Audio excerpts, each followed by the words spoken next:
자, 봅시다. 우리 화학은 ESC 화학으로 진행을 하고 있는 거고요. 총 강의는 14강인데 그걸 이제 정리를 해서 총 8강으로 나갈 거예요. 1회차 때 입자의 운동하고요. 그 다음에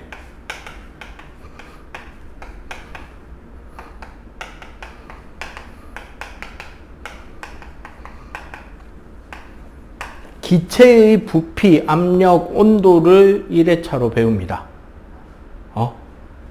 그리고 2회차 때 뭘 배울 거냐면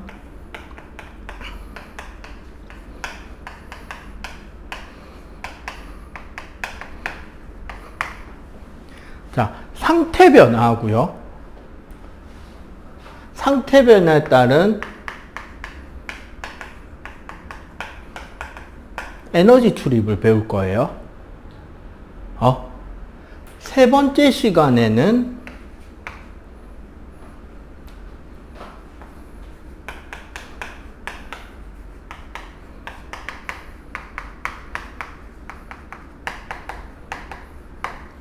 원소와 원자 그리고 주기율표에 대해서 배울 거예요.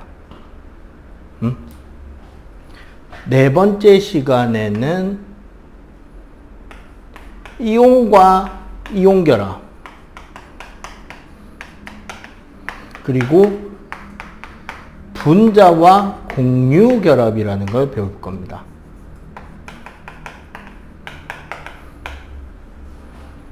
응? 5회차 때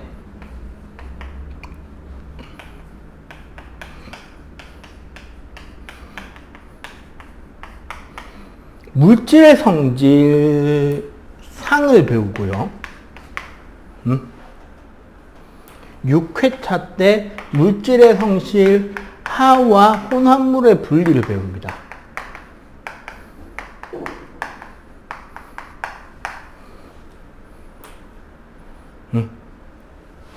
7회차 때 우리가 반응식과 질량 보존 법칙. 8회차 때 일정 성분비하고 기체 반응, 그 다음에 열 출입을 배울 거예요. 화학 8회는 총 이런 식으로 구성이 되는데, 테스트 치는 거 똑같습니다. 오늘은 오늘 거 테스트를 치고 2회차 때는 2개 합쳐서 테스트 칩니다. 그러면, 그리고 참고로 요 1, 2회차가 1학년 배운 거죠? 1학년 때. 그 다음에 요게, 요걸로 헤어지고 3주차에 여기까지 해서 테스트 한번 치고 한 주 되겠지.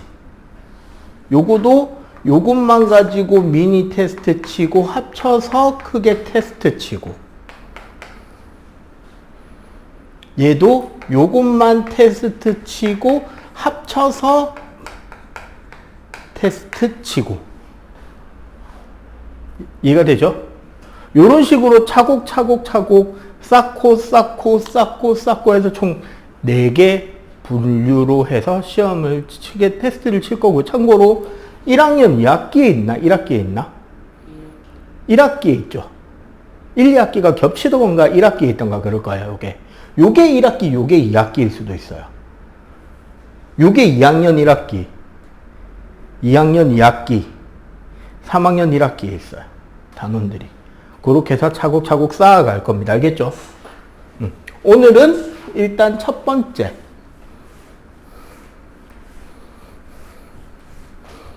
입자의 운동에 대해서 공부를 하도록 하겠습니다.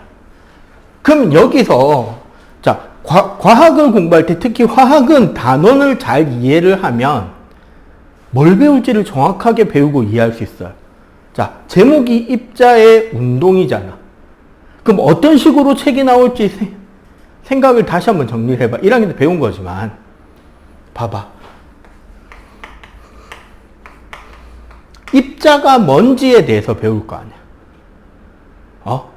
그리고 그 입자의 운동의 종류를 배우고 그 근거나 현상을 배울 거죠. 맞지? 그리고 그 현상이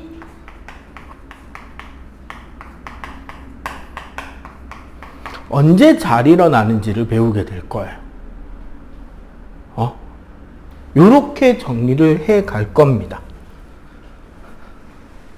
자, 그럼 입자 운동의 입자. 모든 물질은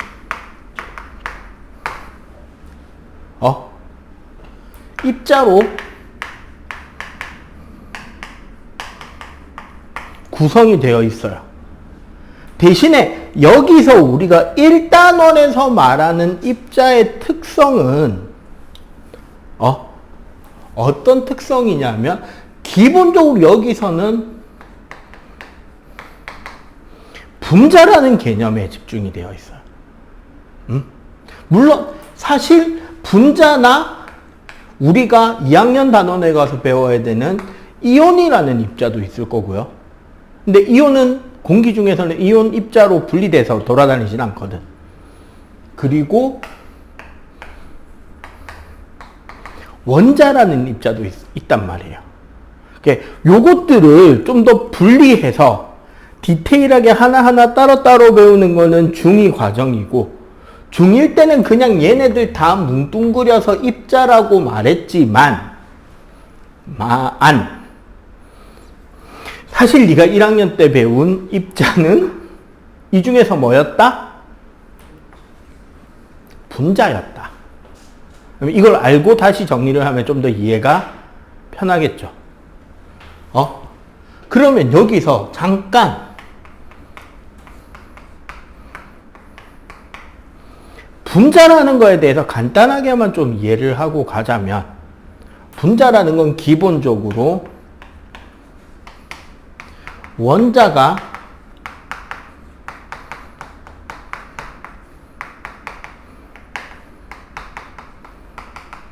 화학 결합하고 있는 겁니다.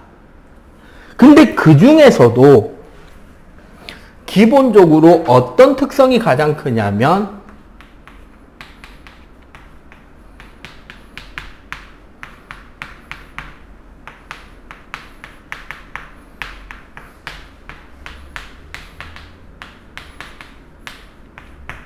자, 두 가지 이제 핵심적인 단어가 나왔습니다. 바로 뭐냐면 고유한 성질을 가지고 있다. 그리고 독립된 최소의 입자다. 그러니까 원자 단위로 내려가 버리면 그 성질이 없어요. 그리고 분자는 분자 알갱이가 독립적으로 존재합니다. 얘네들이 하나하나가 따로따로 떨어져 있는 걸 기체, 좀 가까이 모여 있는 걸 액체, 규칙적으로 딱딱하게 딱 틀에 맞춰서 모여 있는 걸 고체라고 하는 거거든. 그럼 그건 우리가 이제 뭐다? 다음 주 어떻게 바뀌는지 막 그런 이야기를 하겠죠. 자, 그러면 입자 운동이면 이제 뭐가 돼요?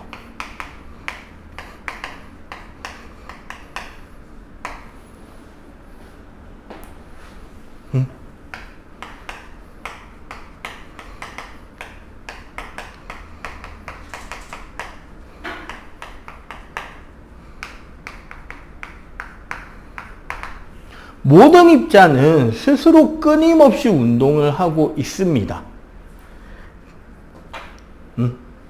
단지 우리 눈에 보이는 거와 보이지 않는 경우가 있을 뿐이고, 대부분 여기서 말하는 입자 운동은 이 운동이 보이지는 않아요. 보통 고체 같은 경우는 제자리에서 진동하고 있어요. 달랄랄랄랄랄랄. 근데 이게 너무 작게 떨리니까 우리 눈에 보인다, 안 보인다? 안 보이죠.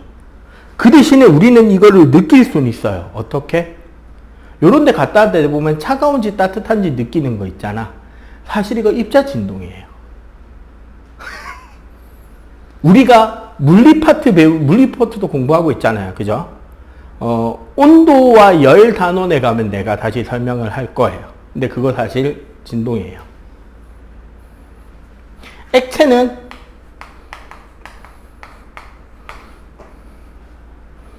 각 입자가 제자리 진동도 하면서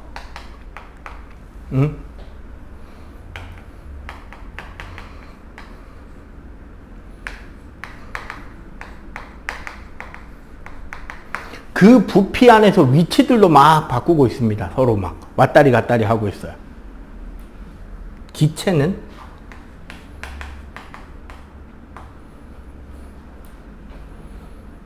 진동도 하고 위치도 바꾸면서 날아다닙니다. 우리가 병진 운동이라고 하는데 그냥 공기 중에 그 입자가 쭉 날아다니고 있어요. 엄청 빠르게. 근데 그 입자 하나하나는 너무나 가벼우니까 날아다니는 게 우리 와서 뿔따구 와서 부딪혀도 느낄 수 있다 없다? 그냥 날아다닐 때는 못 느끼죠. 대신에 엄청나게 많은 입자들이 동시에 한쪽으로 움직이는 걸 우리는 바람이라고 하거든요. 그러면 느끼지. 근데 입자 하나하나가 제각기 날아다니는 건 우리가 느끼지 못합니다. 요 정도는 이해를 할 수 있겠죠? 너 노트 없지?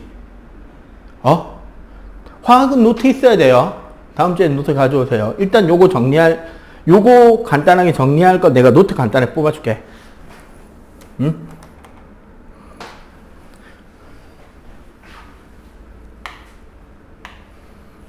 이 입자의 운동이요.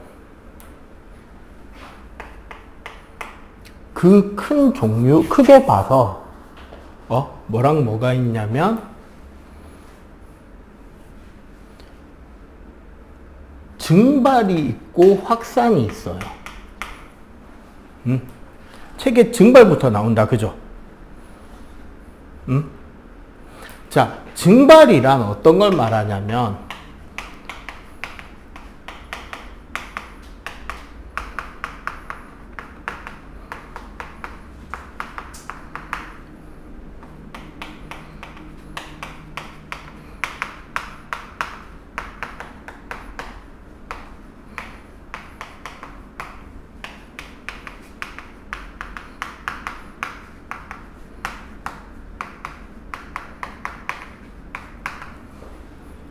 액체 표면에 있던 기체 분자가, 자, 중요한 단어도 표시해 갈게요. 표면에 있는 분자가 어디에서? 끓는 점보다 낮은 온도에서 뭐가 되는 것이다? 기체가 되는 것을 우리가 증발이라고 합니다. 예를 들면 우리 물은 몇 도에서 끓죠?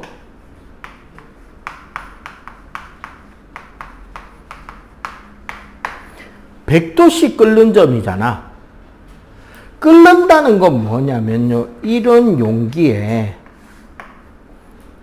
물이 담겨 있잖아요.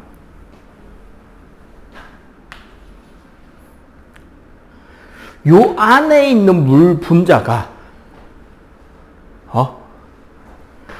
주변에 막 다른 물 분자들이 있을 거 아니야. 그죠?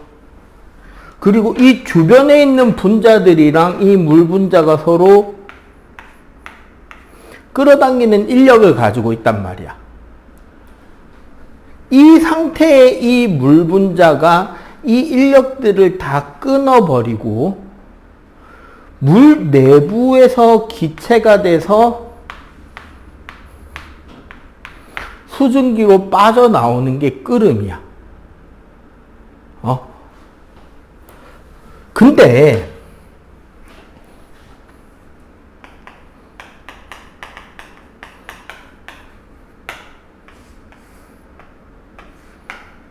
증발은 어떻게 되느냐?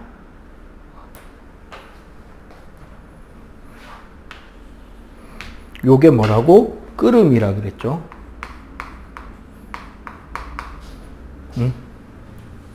증발은 요 물 표면에 있는 분자가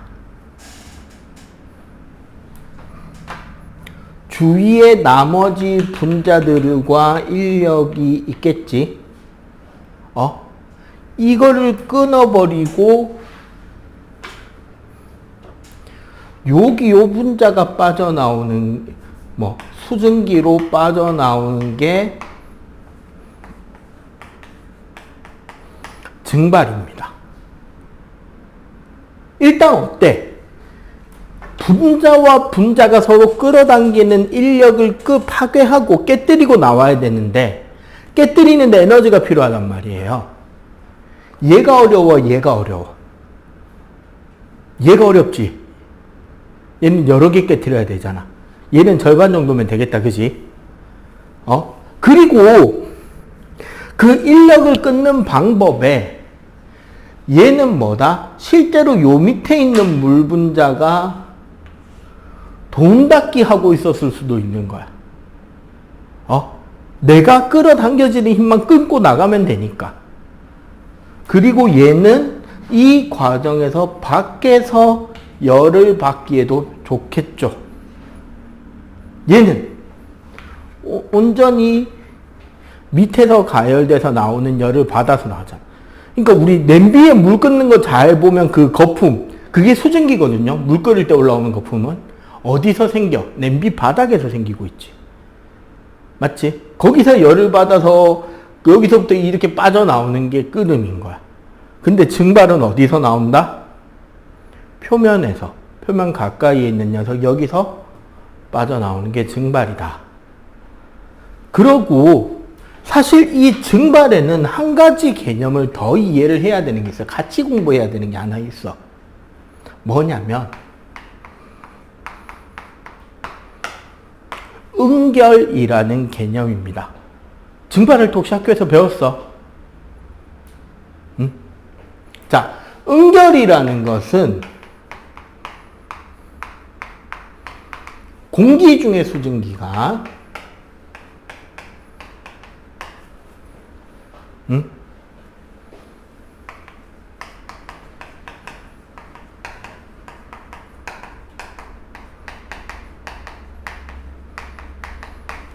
차가운 물체의 표면 또는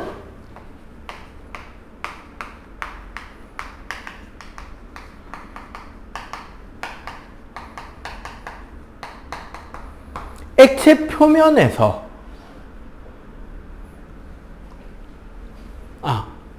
수증기가 차가운 물체 표면에서 냉각되거나 또는 액체 표면에서 입자 운동의 결과로 뭐로 바뀌는 거요?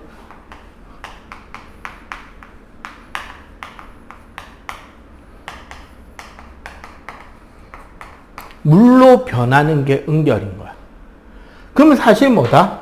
요렇게 빠져나간 수증기가 입자 운동을 하다가 그대로 물에 뛰어들어도 뭐가 돼?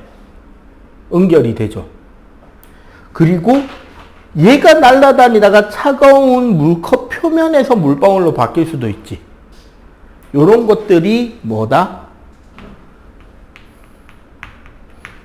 응결이 되는 겁니다. 그러면 이 와중에서 어떻게 된다? 결국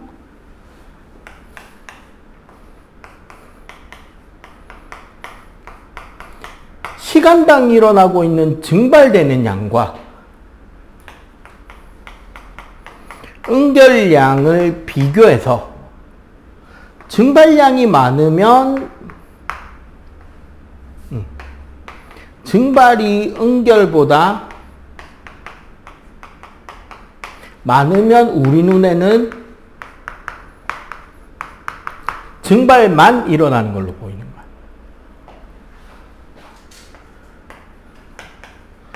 증발보다 응결량이 많으면 뭐가 일어나고 있는 걸로만 보인다? 이번에는 응결만 일어나는 걸로 보이는 거야. 만약에 이게 같으면 어떻게 될까요? 응?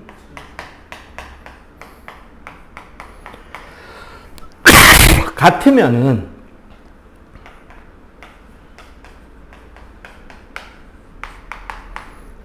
아무것도 안 변합니다. 그냥 가만히 있는 것처럼 보여요. 변화하지 않아요. 그래서 어떻게 된다?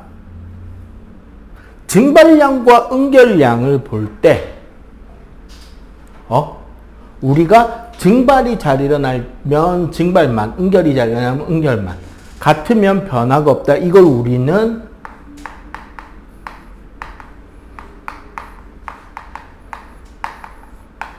포화 상태라고 해요. 특히 아까 여기서 중요한 거, 상온 즉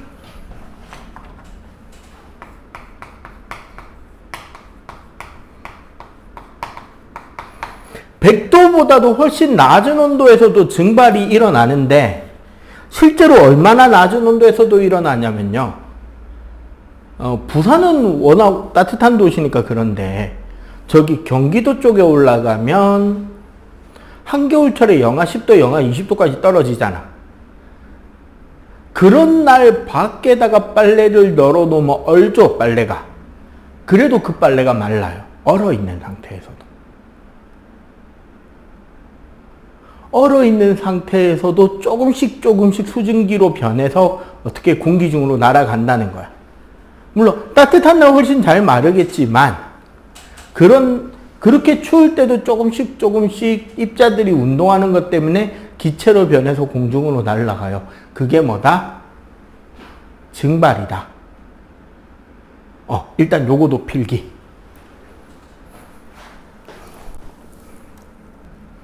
자, 이 과정에서 조금 더 마저 설명하자면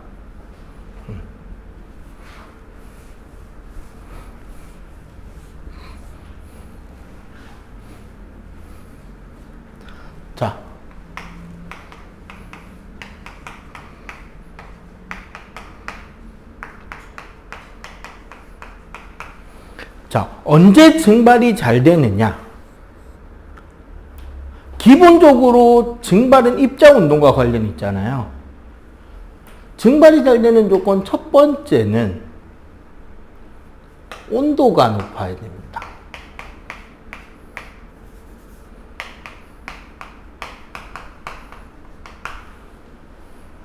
왜 온도가 높아야 되냐면 온도가 높으면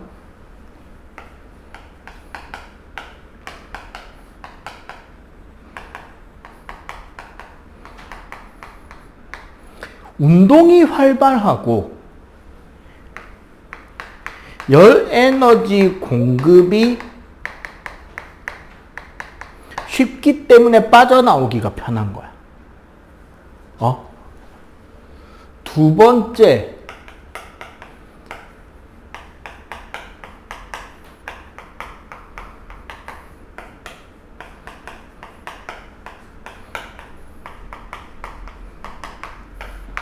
습도가 낮고 바람이 불어야 돼요.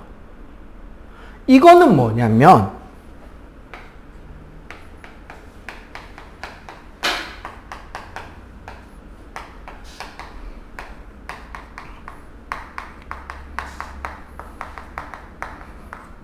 응결되는 양을 줄일 수가 있어요. 봐봐. 여기서 끓음이든 증발이든 지금 일어나고 나면 물표면 위에 수증기가 많을 거 아니야. 그럼 이 상태에서 다시 그대로 가만히 놔두면 얘네들이 지 마음대로 자유롭게 운동하다가 뛰어드는 놈들이 생기죠. 근데 증발됐는데 바람으로 날려가 버리면 어떻게 돼? 다시 응결로 뛰어들 수 있는 여유가 없죠. 습도가 낮다는 것도 같은 소리예요. 습도라는 거는 공기 중에 수증기가 얼마나 많이 채워져 있느냐가 습도야. 그럼 습도가 낮다라는 말은 공기 중에 수증기가 양이 적다이니까 증발이 잘 되겠지. 그리고 네 번째로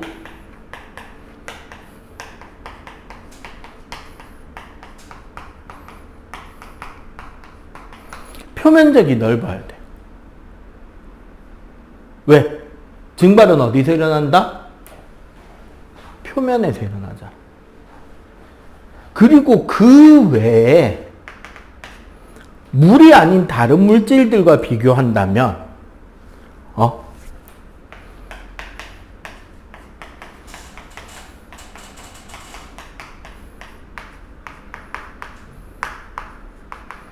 입자와 입자 사이의 입자 간 인력이 작을수록 유리합니다. 인력이 작아야 어떻게 된다? 증발이 더. 왜? 입자끼리 끌어당기는, 입자들끼리 끌어당기는 힘이 약하니까 쉽게 도망치기 좋잖아. 알겠어요?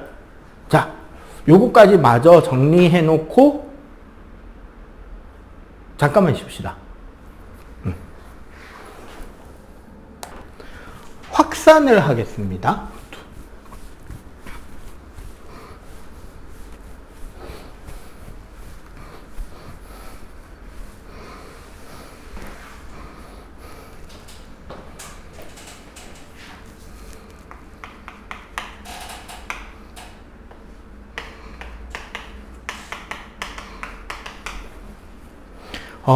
확산이란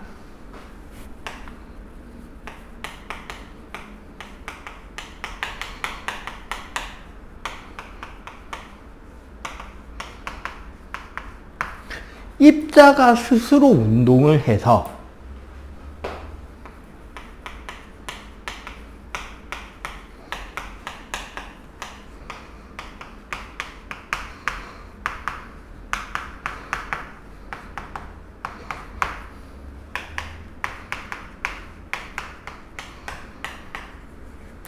다른 물질, 우리가 매질이라고 부르는 다른 물질을 통과해 지나가서 퍼져나가는 걸 확산이라 그래요. 이게 가장 대표적인 현상이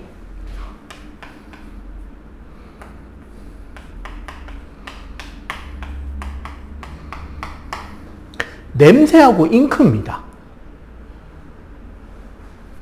간단하게 어떤 거냐면 이런 거예요. 봐봐.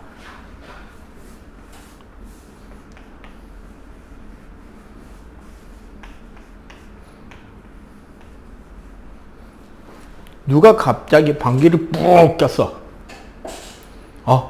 방귀를 뿍 끼면 그 방귀 냄새가 나는 입자들이 여기에 다다다다다다다 생긴 거 아니야. 맞죠?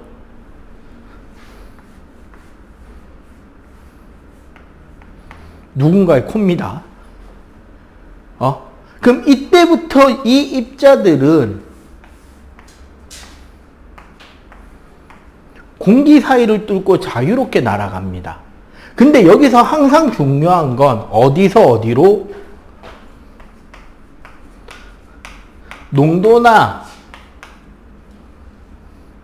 밀도가 높은 곳에서 밀도가 낮은 쪽으로. 얘네들이 이렇게 슉 날아가다가 이게 하나가 쑥 들어가면 냄새야 하고 우리가 느끼는 거야.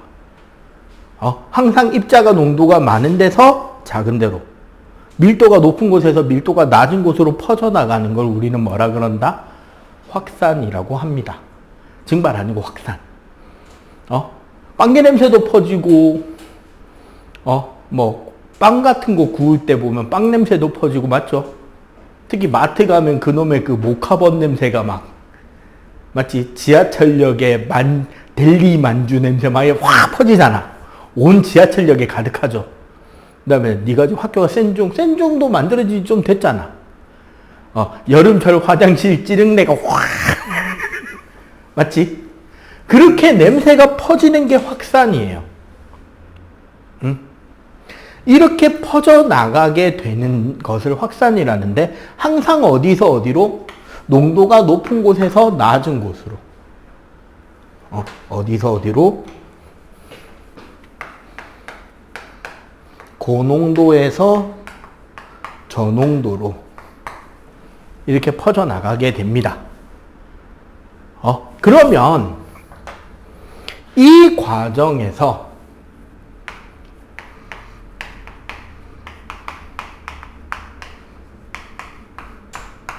어떤 과학적인 원리가 있냐면요.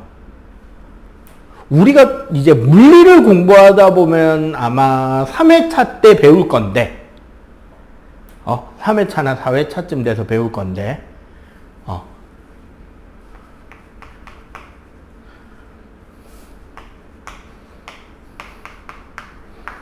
운동에너지라는 공식이 있어요. 어떻게 구하냐면 2분의 1 곱하기 질량 곱하기 속력의 제곱이라는 이런 공식이 있습니다. 어떤 운동에는 어떤 설명이 있냐면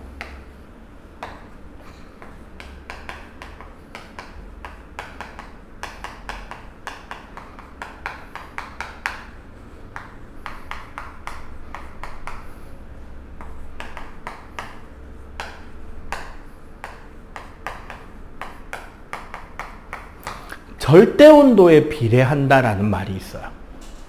요거는 우리가 아마 4회차 때 아니면 늦으면 5회차 때쯤에 배울 건데 절대 온도라는 거는 우리 켈빈이라는 단어를 쓰는 온도 단위가 있거든요. 이거는 섭씨 온도에 273을 더하는 걸 절대 온도라 그래요. 이 온도에 비례, 쉽게 말하면 온도가 높아지면 높아질수록 입자의 뭐가? 운동 에너지가 커진다라는 거지. 즉, 얘가 온도랑 비례한다라는 개념이라고. 그럼 우리는 요 공식을 바탕으로 보면서 어떤 거를 생각할 수 있느냐? 즉,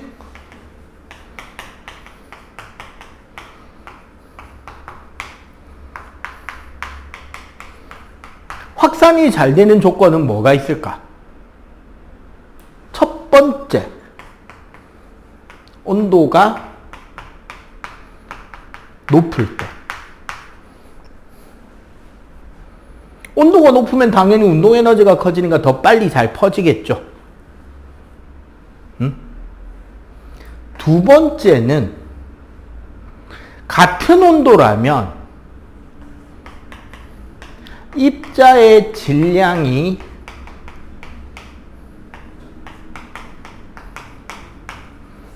작을 때, 봐봐, 온도가 같을 때 질량이 작으면 속력의 제곱이 커질 수 있겠죠. 맞지? 그 다음에 세 번째,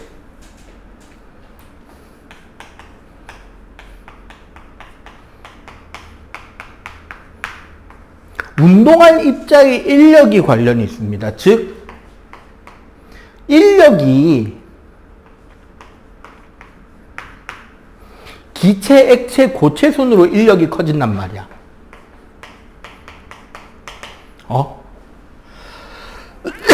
그렇기 때문에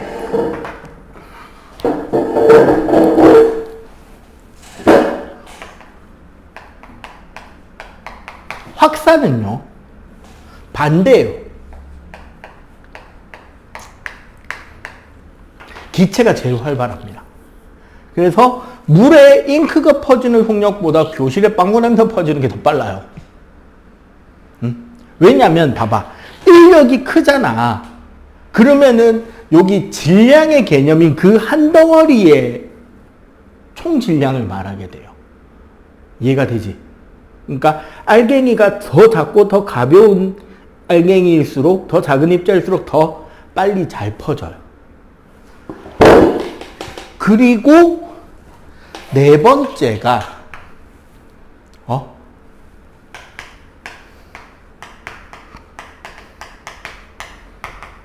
매질의 상태입니다.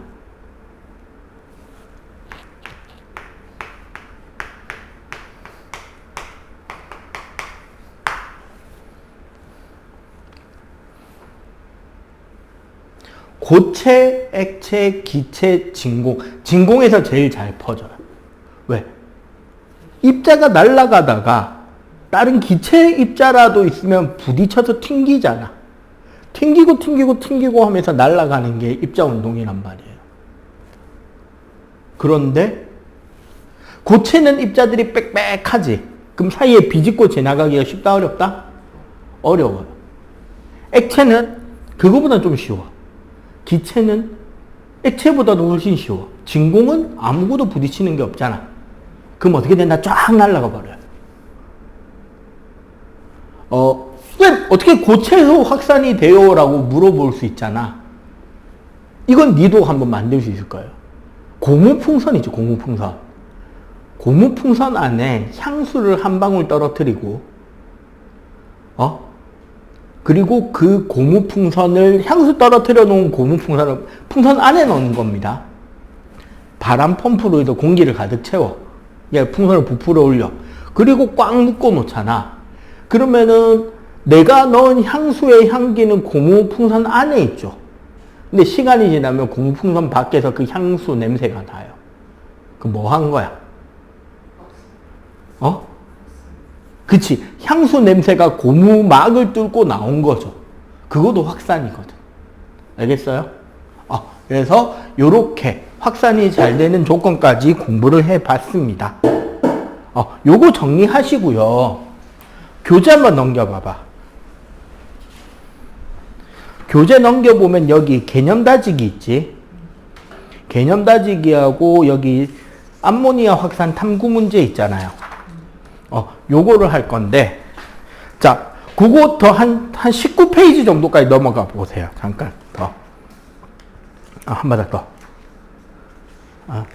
18, 여기.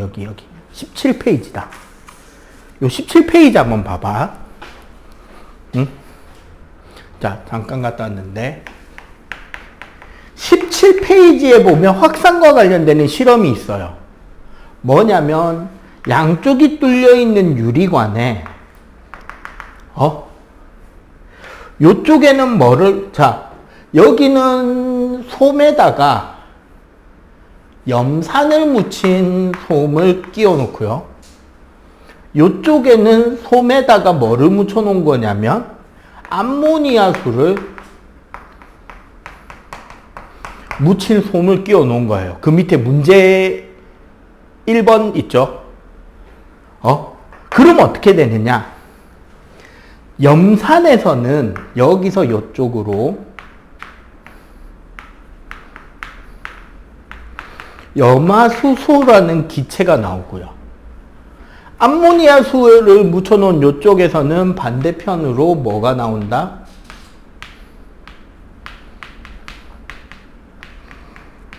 암모니아 기체가 나와요.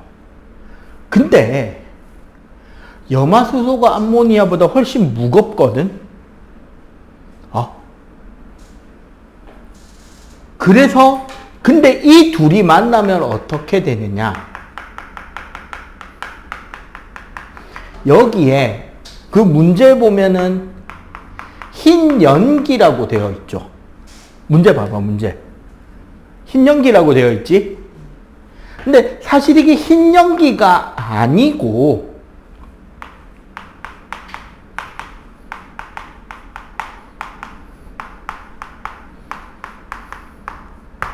염화암모늄이라는 고체 가루가 생긴 겁니다. 너무 미세한 가루라서 공기 중에 먼지처럼 생겨서 연기처럼 보이는 거야. 근데 그게 생긴 위치가 어디다? 염산에 가깝고 암모니아수에서 먼 곳에 생긴다는 거야. 그리고 이 염화암모늄 가루는 암모니아랑 염화수소가 반응해서 나오는 거야. 그 말은 뭐다? 암모니아가 입자가 더 작고 가볍기 때문에 더 빨리 퍼지고, 염화수소가 입자가 좀 더 크고 무겁기 때문에 천천히 퍼져서 여기서 만나서 고체가 생겼다라는 설명인 거야. 이 실험 장치를 더 따뜻하게 하거나 더 차갑게 식히면 어떻게 바뀔까요? 뭐가 바뀐다? 따뜻하게 하면? 그치. 연기가 생기는 시간이 빨라지겠죠. 차갑게 식히면? 조금 더 천천히 생기겠지. 암모니아 수만 더 따뜻하게 하면 어떻게 될까?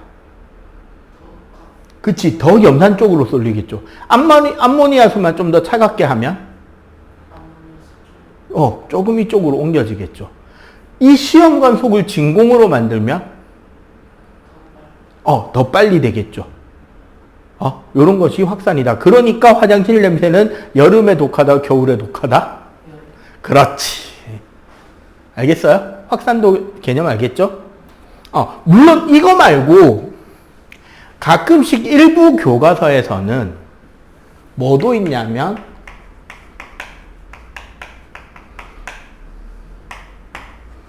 브라운 운동이라는 입자 운동의 예시를 설명해주는 읽기 자료에 보통 나옵니다. 뭐냐면 샤알레 있죠, 샤알레. 샤알레에 물을 담아놓고 꽃가루를 톡톡톡 떨어뜨린 뒤에 현미경으로 봤더니 그 꽃가루들이 막 이렇게 불규칙적으로 움직이더라는 거야. 그 경로가. 이거를 어떻게 설명할 거냐에 대한 해석이 이 브라운 운동을 주장한 브라운 박사 이전에는 꽃가루도 생명체니까 생명체의 고유 성질은 움직이는 거다. 그래서 꽃가루에도 생명력이 있어서 이렇게 돌아다닌다라고 설명했어.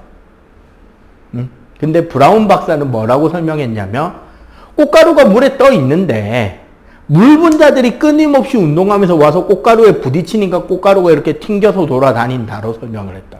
근데 나중에 과학이 더 발전하고 그거를 확인해 보니까 브라운 박사의 말이 맞았다라는 거. 그래서 이렇게 꽃가루가 불규칙적으로 운동하는 것을 브라운 운동이라고도 합니다. 요것도 입자 운동이에요. 알겠죠? 여기까지 정리하고 아까 내가 풀어보라는 거 풀어보세요. 이해 관계예요.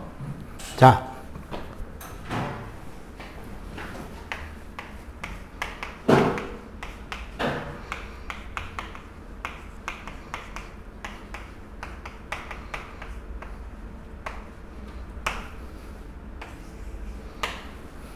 자, 기체는 이제 입자들의 간격이 매우 멀기 때문에 압력이나 온도에 의한 영향을 되게 많이 받는 것이 기체입니다. 그래서 이 부피에 대한 부피의 영향을 압력과 온도가 가한다고 할 때 여기에 대해서 정리를 한 것이 이제 보일과 샤를이거든요. 일단 압력이라는 개념부터 잡을게요. P는 면적당 가해지는 힘이에요. 단위 면적을 누르는 힘이야. 그런데 우리가 요런 거 생각해 보죠. 요런 연필 있잖아요, 연필. 요렇게 해서 양쪽에서 꾹 누르면은 여기만 아프죠. 뾰족한데 눌러진 여기만 아프잖아. 작용 반작용을 생각하면 연필과 양쪽 손가락이 서로 주고받는 힘의 크기는 다 같거든요. 근데 왜 여기만 아프냐? 여기가 면적이 좁잖아. 뾰족하니까. 그러니까 면적이 작아져서 같은 힘일 때 큰 압력을 받게 되는 것이 압력의 개념이에요. 요건 이해가 되죠? 그런데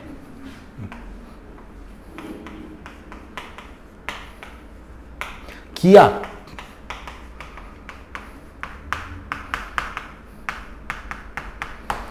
기체에 의해서 만들어지는 압력을 기압이라고 합니다. 우리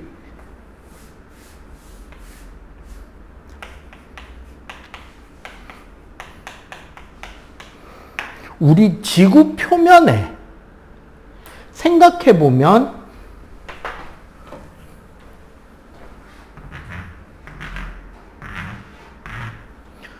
요 위에 우리 지구 대기권은 1000km까지라고 하거든요. 요 1000km에 해당되는 이 공기층이 요 표면을 눌리고 있을 거 아니야. 맞지? 이 공기가 누르고 있는 이 압력을 우리는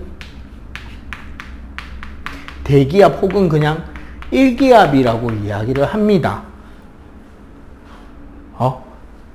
이거를 측정하는 방법이 그 토리첼리의 진공이라 해서 우리 세숫대에 물컵 집어넣은 뒤에 컵에 물 가득 채우고 거꾸로 딱 들어 세우면 물이 컵에서 안 내려가고 꽉 차 있잖아. 그 실험 말하는 건데, 결국 이걸 가지고 이 일기압을 측정하면 공기로는 1000km의 무게, 그리고 물로는 물을 이렇게 기둥을 세운다면 물기둥 기준 10m의 무게, 그리고 토리첼리는 수은을 썼거든요.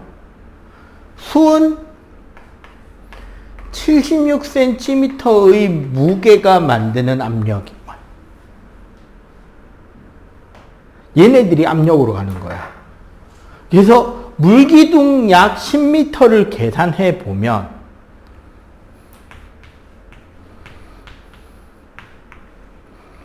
(1제곱미터당 10의 5승) 10만 뉴턴이 들어가요.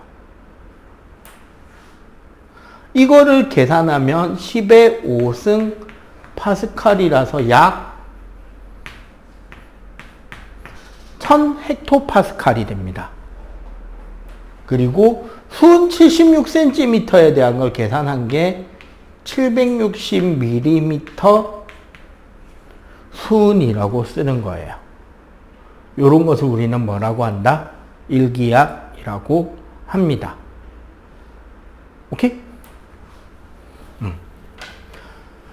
자, 문제는 이거와 관련해서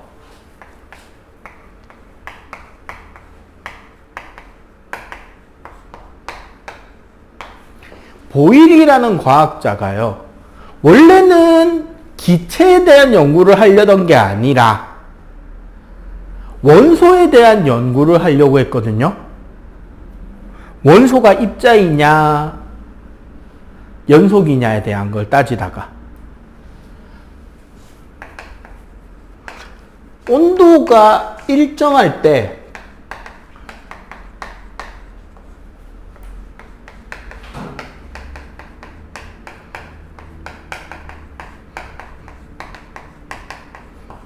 압력과 부피의 관계를 연구합니다. 근데 이 과정에서 나온 결과가요,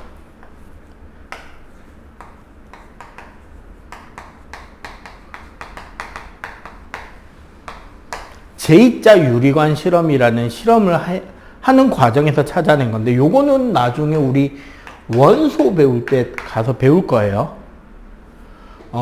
결과가 어떻게 나왔냐면,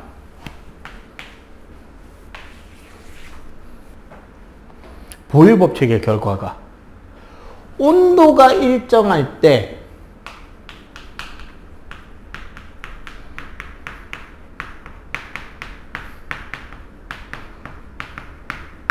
압력과 부피를 곱한 값이 항상 어떻다? 일정한 값이 나오더라는 거지. 무슨 소리냐? 이런 거예요.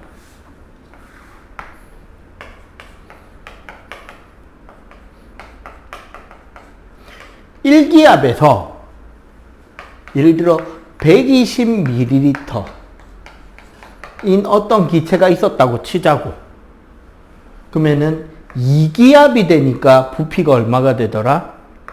60이 되더라. 3기압이 되니까 40이 되더라. 얘가 50이 되려고 하니까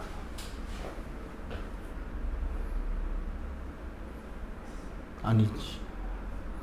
50 하면은 안 돼. 얘가 20이 되려고 하니까, 그치, 6기압이 되더라. 요런 규칙성을 가지더라는 거야, 정확하게. 그래서 원래 제2자관 실험에서는 입자가, 그러니까 물질이 입자와 빈 공간으로 이루어져 있다는 걸 설명하는데, 보일 법칙에서는 어쨌거나 지금 아래 위에 두 개 곱한 게 얼마가 나오더라? 지금 여기서는 120이 나오는 거죠. 실험마다 다르겠지만 요렇게 나오더라는 게 설명이 되는 거고, 보일 법칙의 실험은 그래서 어떤 특징이 있냐면 그림이 요렇게 나와요.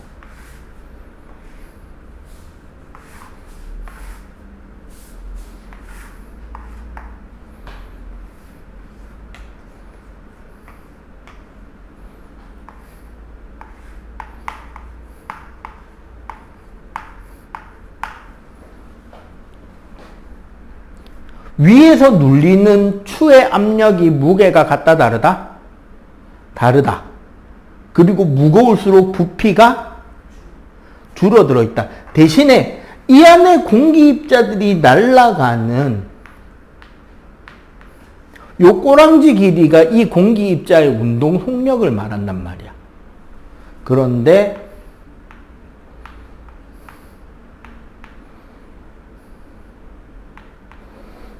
어떻다? 아니야, 그대로인 거야. 왜? 온도가 일정하잖아. 맞지? 온도가 일정하기 때문에 어떻다? 보일 법칙에서는 입자의 운동은 어떻게 나온다? 일정합니다. 대신에 압력이 증가해서 부피가 어떻게 되었다? 줄어들었다가 보일 법칙. 보일 법칙의 가장 대표적인 예시가 뭐냐면 우리 어린애기들 들고 다니는 헬륨 풍선 있잖아요. 공중에 봉봉 떠 있는 풍선. 그거 놓치면 어떻게 돼? 하늘로 쭉 올라가지. 그 풍선 어떻게 될까요? 왜? 그치.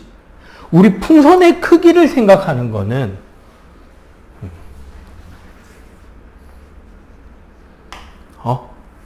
요 풍선 안쪽의 기체 입자가 밖으로 밀고 나가려는 힘하고 풍선 밖에 있는 공기 입자가 풍선을 밖에서 누르는 힘하고 그다음에 고무도 쭈그러들려는 힘이 있겠지. 그게 균형을 이루는 상태에서 크기를 만든단 말이에요. 근데 바깥에서 눌리는 압력이 줄어드니까 안에서 밀고 나가는 힘이 어떻게 된다? 상대적으로 커지니까 더 부피가 팽창하겠죠. 그러다가 더 못 늘어나는 크기까지 커지면 어떻게 된다? 빵! 아주 슝 떨어지겠죠. 어딘가로. 요렇게 되는 것이 그겁니다. 그래서 대표적인 예로 우리 학원 로비에 나가도 있어요. 어항 있잖아, 어항. 저기 보면 물고기도 있고 새우도 있고 되게 뭐 많이 살거든. 거기에 그 공기 공급기에서 공기방울 올라오는 거 봐봐. 밑에서는 크기가 커요, 작아요? 근데 그게 올라오면서 점점점 공기방울 크기가 어떻게 된다? 왜? 그치, 압력이. 물의 압력은 밖에서 누르는 힘이 결정하거든, 수압은. 그것 때문에 커지면서 올라가는 거야. 아까 물리 파트에서 내가 우리가 부력 설명을 안 하고 지나갔거든요. 그 다음 주 시작할 때 내가 설명해 줄 건데, 그 부력 이야기를 하려면 이 압력 개념을 알아야 돼요. 알겠지? 일단 요거 정리. 요거 필기하세요.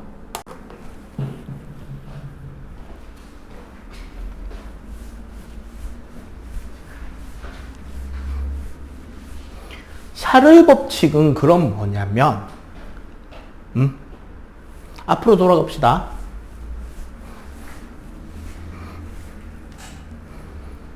샤를 법칙은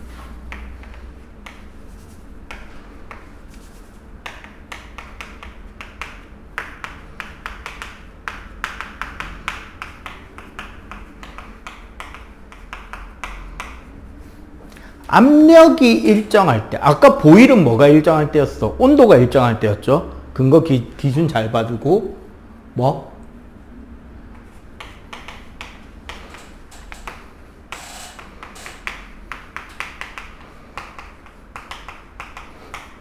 기체의 온도와 부피의 관계. 사실 기체의 부피라는 개념 자체가요,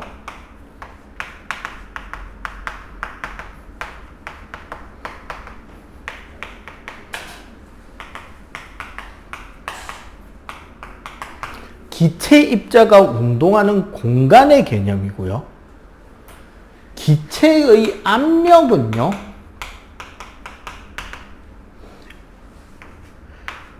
기체 입자가 운동하면서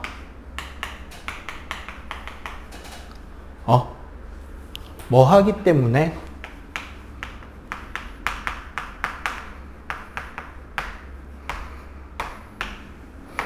그 내부의 벽과 충돌하기 때문에 그 충돌에 의해서 만들어지는 힘이 압력이 돼.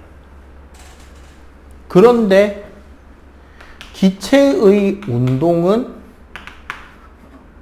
온도가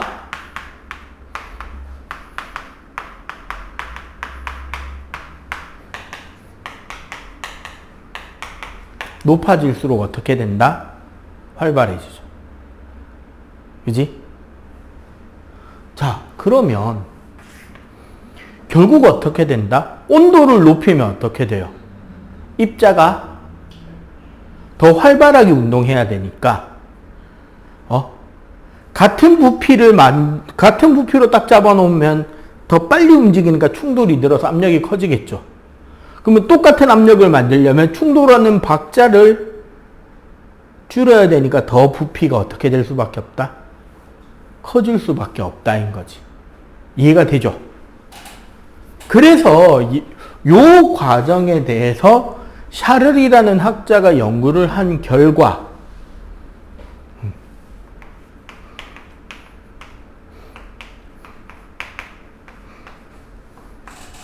기체의 부피 V는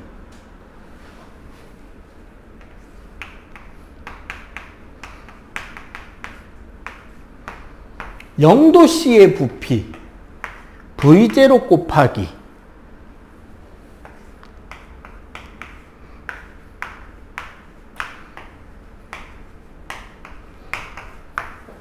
1 더하기 273분의 온도가 되는 겁니다. 순수하게 공식으로만 적으면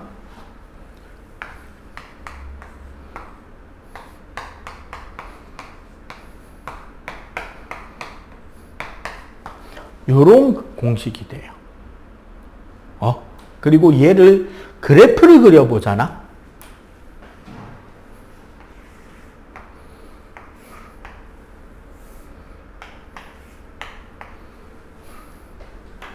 가로축에 온도를 넣고 세로축에 부피를 넣으면 그래프가 이렇게 그려집니다. 그러면은 모양을 따라서 우리가 거꾸로 쭉 내려가면 부피가 없어지는 곳도 있겠죠. 여기가 얼마가 되냐면 마이너스 273도C. 즉 여기가 아까 말한 0켈빈인 거예요. 절대 영도. 여기가 0도씨. 오케이?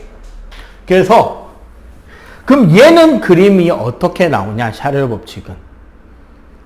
아까 똑같이 두 개의 실린더가 있잖아.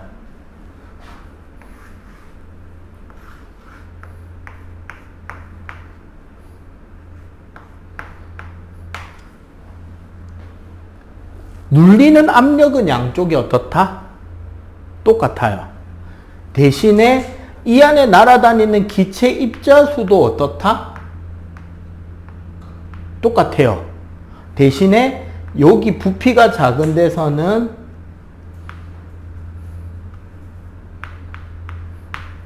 속력이 느리고 여기서는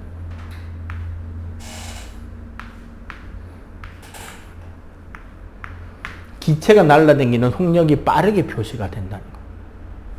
즉 여기서 여기로 갈 때 온도가 증가되었다라는 설명이 되는 거. 요게 샤를 법칙이에요. 오케이? 일단 요거 정리하고 조금 더 심화 한 가지 더 가르쳐주고 오늘 거 테스트 칠게요. 요거 일단 정리. 자, 결국 정리하면 어떻게 되느냐면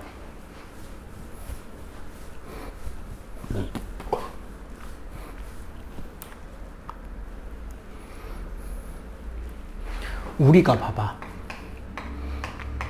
보일 법칙은 압력과 부피를 곱한 값이 일정하다예요.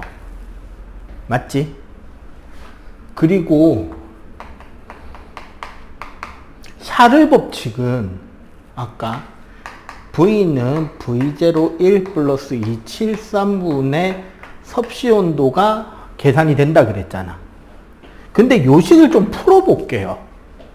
샤를 법칙식을 V0 273분의 섭씨 온도 더하기 273이 나중 온도가 된다는 거잖아. 맞지? 그런데 있잖아요. 요 값이 절대 온도입니다. 절대 온도. 섭씨 온도에 273을 더하면 절대 온도가 돼요.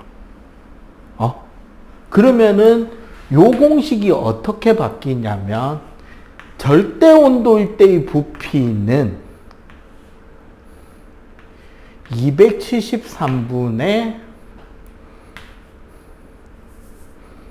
절대 온도 곱하기 273 켈빈의 부피가 되잖아. 맞죠? 그럼 여기서 켈빈을 넘기면 어떻게 되느냐? 최종적으로 절대 온도에 대한 절대 온도 부피는 273분의 273 켈빈의 부피가 돼. 즉 얘는 무슨 소리냐면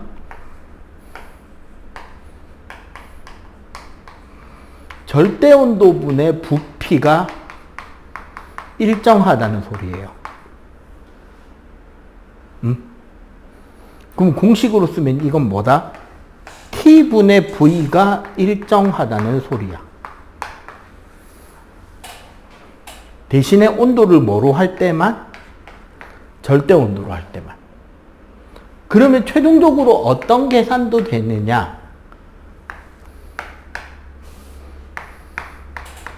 절대 온도일 때 압력과 부피를 곱한 값도 일정하다가 됩니다. 현재 중등 과정에서는 계산을 옛날만큼 안 시켜요. 계산 문제를 안 내는 편이란 말이야.